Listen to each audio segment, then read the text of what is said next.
In trying to deal with the fallout from the war in Ukraine, tensions are flaring in the Balkans. On Sunday, reports emerged of fighting at the Serbia-Kosovo border. The fighting which ensued between Serbs and Kosovo's authorities was strong enough to send sirens blaring for hours on end in the country's northern region.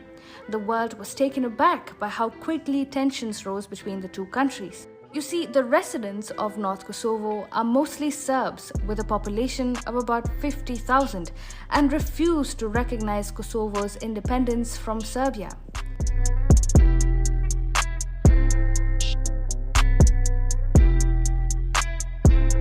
According to Serbian President Aleksandar Vučić, authorities in Pristina are planning an assault on the north of Kosovo.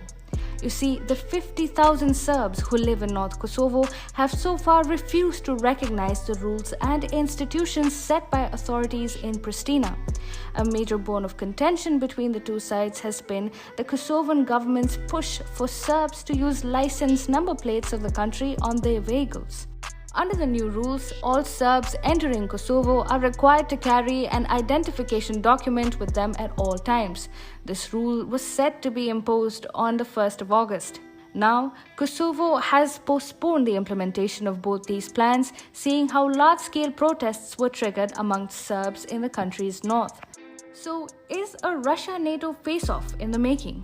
Let's get to some basics first. Russia supports Serbia and does not recognize Kosovo as an independent nation.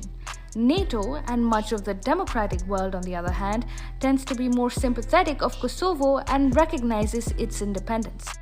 In fact, NATO even has its forces stationed in Kosovo under the alias KFOR, which stands for Kosovo Force. Russia, meanwhile, has reacted to the rise in tensions in the Balkans.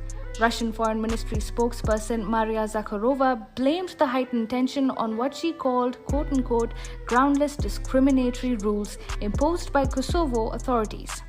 NATO, meanwhile, has said its forces in Kosovo are prepared to intervene if stability is endangered in the north of Kosovo.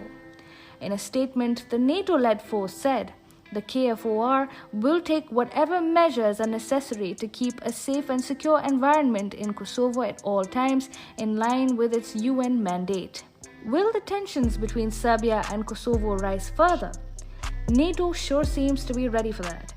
Importantly, Serbia is not new territory for NATO. In 1995, NATO carried out a carpet bombing campaign against what was then a combined Yugoslavia.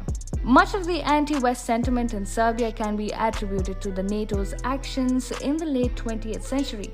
Russia, meanwhile, cannot be expected to not set foot if an armed conflict between Serbia and Kosovo involving NATO forces does break out. The very fact that Russian and NATO forces are so close to a face-off in the Balkans should worry the world, especially Europe. Where will another armed conflict in the region lead?